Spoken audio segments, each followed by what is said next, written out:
Projet régional d'appui au pastoralisme au Sahel, PRAPS 2. Durée janvier 2021, décembre 2027. Partenaires financiers, Banque mondiale. Montant octroyé 118 941 200 $ US, environ 68 391 200 000 francs CFA. Bénéficiaires du projet. Les bénéficiaires seront principalement des ménages pastoraux et agro-pastoraux de 13 provinces.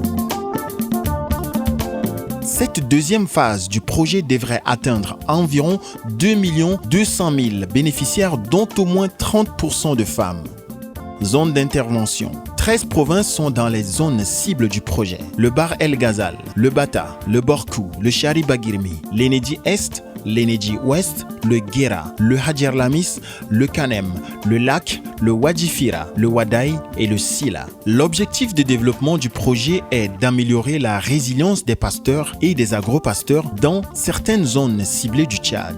Renforcer les capacités des pays à répondre rapidement et efficacement aux crises ou aux urgences pastorales. Les indicateurs de résultats au niveau de l'objectif de développement du projet comprennent: taux de couverture vaccinale pour la péripneumonie contagieuse bovine, PPCB, pourcentage par pays et au niveau régional. Nombre de petits ruminants vaccinés et marqués contre la peste des petits ruminants, PPR, nombre par pays et au niveau régional. Superficie des terres où des pratiques de gestion durable des paysages ont été adoptées grâce au projet, hectares par pays et au niveau régional. Accroissement des revenus des ménages générés avec l'appui du projet, pourcentage par pays. 5 composantes structurent les actions de mise en œuvre du projet. 4 composantes techniques et une composante de coordination. Composante 1.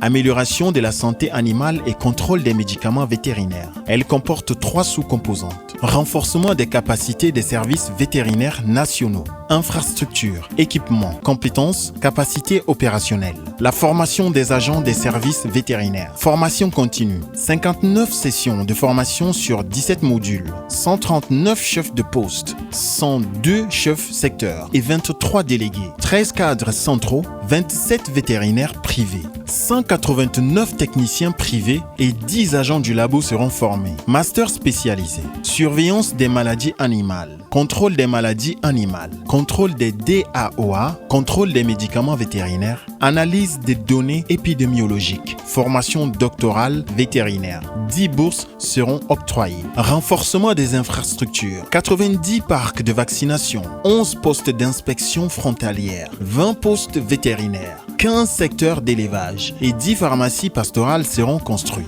Et installation de 5 mandataires. Renforcement en équipement et matériel. 15 véhicules, 120 motos, 45 congélateurs solaires et accessoires. 500 équipements chaînes de froid et accessoires, containers. Un autoclave moyen, un microscope surmonté d'une caméra, 5 microscopes simples, un matériel informatique et des accessoires. D'équipements de protection et de biosécurité. Des mobiliers de bureau. Des réactifs et consommables Sero Monitoring PPCB. Des réactifs et consommables Sero Monitoring PPR. Organisation des 6 campagnes nationales annuelles de vaccination contre la peste de petits ruminants PPR et la peste péripneumonie contagieuse bovine PPCB avec 126 millions de doses.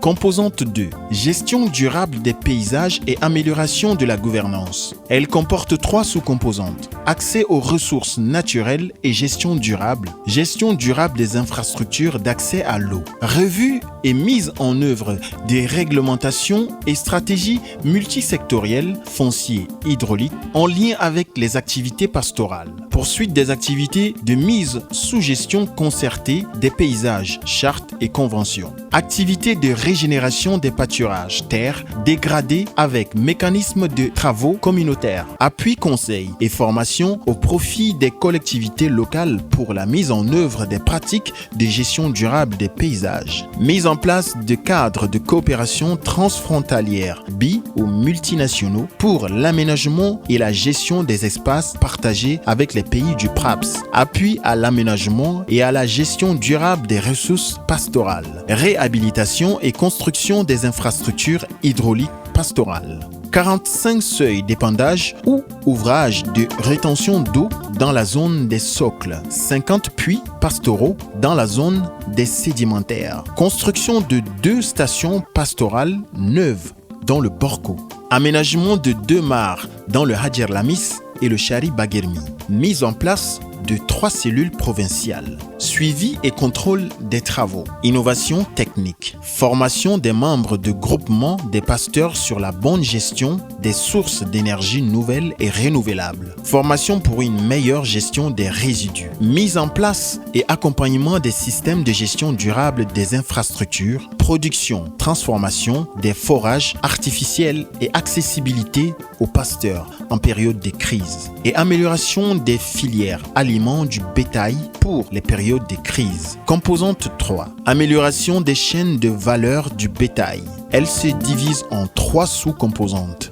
Développement d'infrastructures de marché stratégiques pour le commerce régional. Renforcement des capacités des organisations nationales et régionales de producteurs pastoraux. Développement de la chaîne de valeur et financement de sous-projets. Amélioration des infrastructures marchandes. Construction ou réfection de 14 points d'eau le long des axes de convoyage des animaux du commerce, 12 marchés à bétail, 10 quais d'embarquement et de débarquement, 2 unités de tannerie et 6 boucheries seront réalisées. Aménagement de 2 aires de quarantaine. Composante 4. Amélioration de l'inclusion sociale et économique femmes et jeunes. Elle est structurée en 3 sous-composantes. Accès à la formation professionnelle et technique, amélioration de l'accès aux registres sociaux et d'état civil et activités génératrices de revenus.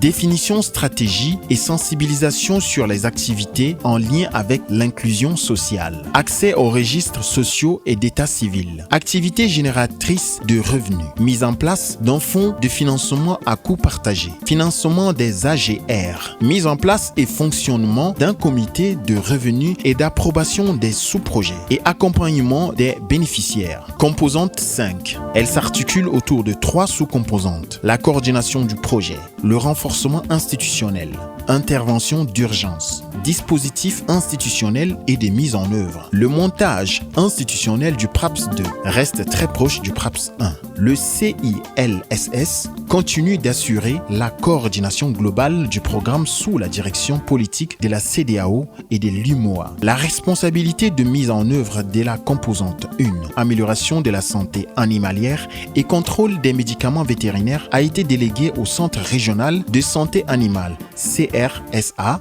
de la CEDEAO et l'Organisation mondiale de la santé animale, OMSA. L'expertise interne au CILSS et une expertise externe d'appui seront mobilisées pour la mise en œuvre du projet. Au niveau national, le PRAPS 2 sera toujours ancré au sein des ministères en charge de l'élevage et déléguera la mise en œuvre opérationnelle aux directions techniques pour mettre en œuvre les activités de leur domaine de compétences.